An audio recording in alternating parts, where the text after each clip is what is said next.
ఇక తెలంగాణ నూతన ఏఐసీసీ రాష్ట్ర వ్యవహారాల ఇన్ఛార్జిగా మీనాక్షి నటరాజన్ నియమితులయ్యారు. ఏడాదికి పైగా ఇన్ఛార్జిగా బాధ్యతలు నిర్వహించిన దీపాదాస్ మున్సీ స్థానంలో మీనాక్షిని ఏఐసీసీ నియమించింది. పశ్చిమ బెంగాల్లో అసెంబ్లీ ఎన్నికలు వస్తున్న నేపథ్యంలో దీపాదాస్ మున్సీని తొలగించారనే చర్చ సాగుతోంది. అలాగే టీ కాంగ్రెస్ మరింత బలోపేతం చేసేందుకు నటరాజన్ రంగంలోకి దింపినట్టుగా తెలుస్తోంది. కొత్త ఇన్ఛార్జ్ టీ కాంగ్రెస్లో అంతర్గత కలహాలు, కంప్లైంట్స్, క్రమశిక్షణ తదితర అంశాలపై దృష్టి పెట్టనున్నారు. అలాగే తెలంగాణ కేబినెట్ విస్తరణ, పీసీసీ కార్యవర్గంలో కీలకంగా వ్యవహరించనున్నారు. పూర్తి సమాచారం ఇచ్చేందుకు ఫీల్డ్లో మా కరెస్పాండెంట్ అజీం సిద్ధంగా ఉన్నారు. అజీం, కొత్త ఏఐసీసీ ఇన్ఛార్జ్ రాకతో అయినా తెలంగాణలో ఈ కలహాలు కానీ ఫుల్ స్టాప్ పడుతుంది అనుకోవచ్చా? ఇప్పుడు ప్రధానంగా ఆవిడ ముందు లక్ష్యాలంటే ఏం చెప్పుకోవాలి?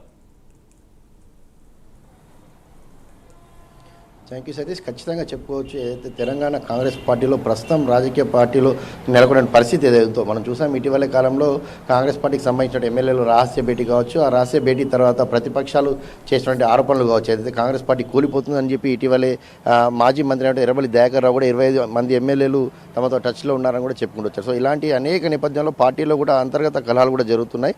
పార్టీకి సంబంధించినటువంటి ఎమ్మెల్యేలు కొంతమంది అసంతృప్తిగా ఉన్నట్టు, అలాగే మినిస్టర్లు కూడా కొంత సహకరించలేదని ఒక అసంతృప్తి మనకు కనిపించింది. సో ఇదే నేపథ్యంలో మనం చూసుకున్నట్టయితే దీపాదాస్ మున్షి 2023 డిసెంబర్లో దీపాదాస్ మున్షి ఏదైతే తెలంగాణ ఏఐసీసీ రాష్ట్ర వేళ ఇన్ఛార్జిగా నియమించబడింది. సో ఈ రోజు నిన్న ఏదైతే అర్ధరాత్రి ఏదైతే ఉందో కేసీ వేణుగోపాల్ ఉత్తర్వులు జారీ చేశారో, ఏదైతే మీనాక్షి నటరాజన్ని కూడా తెలంగాణ ఏఐసీసీ రాష్ట్ర వేళ ఇన్ఛార్జిగా నియమించడం కూడా జరిగింది. సో మనం మీనాక్షి నటరాజన్ గురించి తెలుసుకున్నట్టయితే ముందుగా మీనాక్షి నటరాజన్ నీతి, నిజాయితీ, సింప్లిసిటీకి పేరుగా మనం చెప్పుకోవచ్చు ఖచ్చితంగా. ఎందుకంటే మీనాక్షి నటరాజన్ ఒక ఎన్ఎస్సిఐ బ్యాక్గ్రౌండ్ నుంచి రావడం కూడా జరిగింది.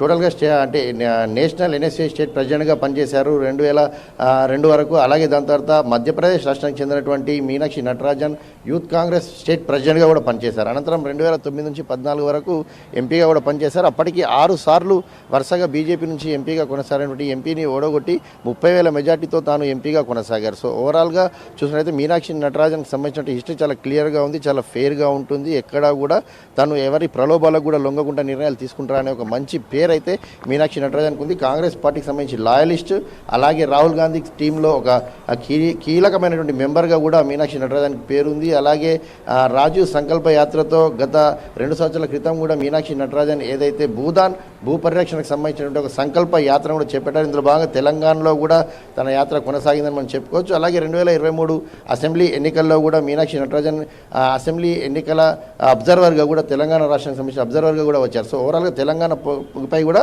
తెలంగాణ రాష్ట్ర నేతలపై కూడా మీనాక్షి నటరాజన్ పూర్తి స్థాయిలో పట్టుందని కూడా మనం చెప్పుకోవచ్చు.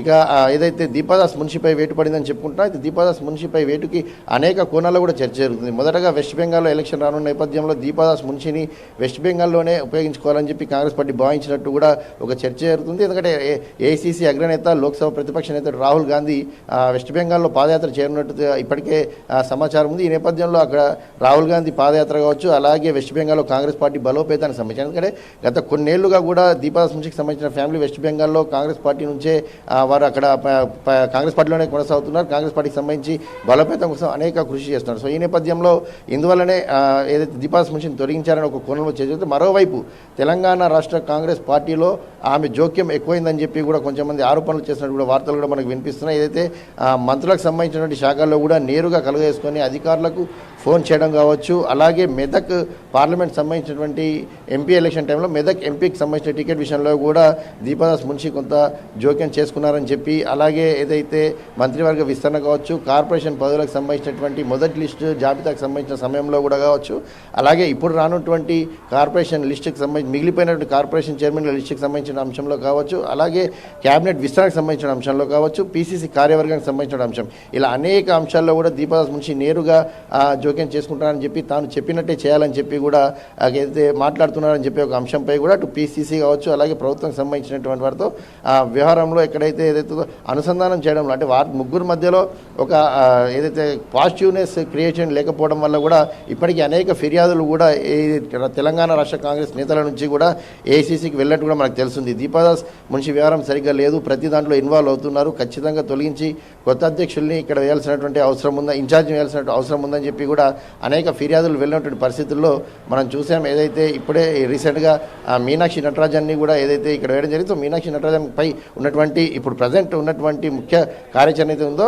పిసిసి కార్యవర్గం, అలాగే పిసిసి కార్యవర్గంతో ఎమ్మెల్యే కోటా ఎన్నికలు కూడా రానున్నాయి. సో ఈ నేపథ్యంలో క్యాబినెట్ విస్తరణ, అలాగే పార్టీ బలోపేతంపై, ఎందుకంటే గ్రౌండ్ లెవెల్లో పార్టీ క్యాడర్కి సంబంధించి ఇప్పటివరకు ఎక్కడ కూడా ఎవరు కూడా పూర్తిస్థాయిలో దృష్టి సారించలేదు. పిసిసి అధ్యక్షుడు మహేష్ కుమార్ గౌడ్ పిసిసి అయ్యాక కూడా గ్రౌండ్ లెవెల్లో తిరుగుతానని చెప్పారు, కానీ ఇప్పటివరకు ఎలాంటి పర్యటనలు చేయలేదు.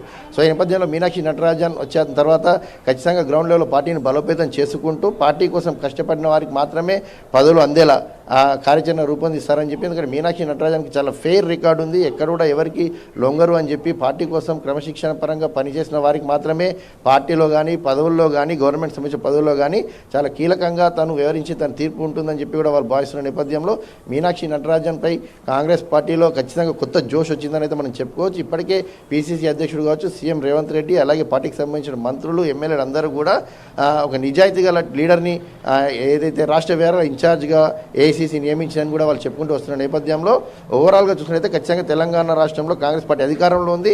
సో రానున్న రోజుల్లో మరింత బలోపేతం చేయడానికి మీనాక్షి నటరాజన్కి సంబంధించినటువంటి కృషి, ఆమె తీసుకునే నిర్ణయాలు ఎంతగానో తోడ్పడతాయి. ఖచ్చితంగా పార్టీ మరింత బలోపేతం అవుతుంది. పార్టీలో కష్టపడి పనిచేసిన వారికి తగిన పదవులు కావచ్చు, కార్యవర్గంలో చోటు కావచ్చు, అందరికి తగిన వస్తుందని చెప్పి కూడా భావిస్తున్నారు. సో ఓవరాల్గా దీపాదాస్ మున్షిపై ఒక వ్యతిరేకత రావడం వల్లనే, అంటే పార్టీ వ్యవహారాల్లో కావచ్చు, ప్రభుత్వ వ్యవహారాల్లో కావచ్చు నేరుగా జోక్యం చేసుకోవడం, అటు ఎంపీ వ్యవహారంలో కావచ్చు, ఎమ్మెల్సీ సంబంధించిన కోటా ఎమ్మెల్సీ ఎన్నికలు కూడా వస్తున్నాయి. ఈ నేపథ్యంలో ఆ ఎమ్మెల్యే కోటా ఎమ్మెల్సీ ఎన్నికల్లో కూడా తను తలదూర్చారని చెప్పి కూడా ఒక విమర్శల నేపథ్యంలో ఈ అన్నిటి నేపథ్యంలో దీపాదాస్ మున్షిని తొలగించి పార్టీ బలోపేతం కోసం, అది ఇప్పటికే చాలా రాష్ట్రాల్లో కాంగ్రెస్ పార్టీ అధికారం లేదు, ఉన్న రాష్ట్రంలోనే సరే కాంగ్రెస్ పార్టీ బలోపేతంగా ఉండాలి, సిన్సియర్గా వెళ్ళాలి, అందరూ కలిసిమెలిసిగా వెళ్ళాలనే ఉద్దేశంతోనే మీనాక్షి నటరాజన్ని నియమించి అటు దీపాదాస్ మున్షికి గుడ్ బై చెప్పినట్టు కూడా మనకు తెలుస్తుంది. Satish, right, thank you Azeem.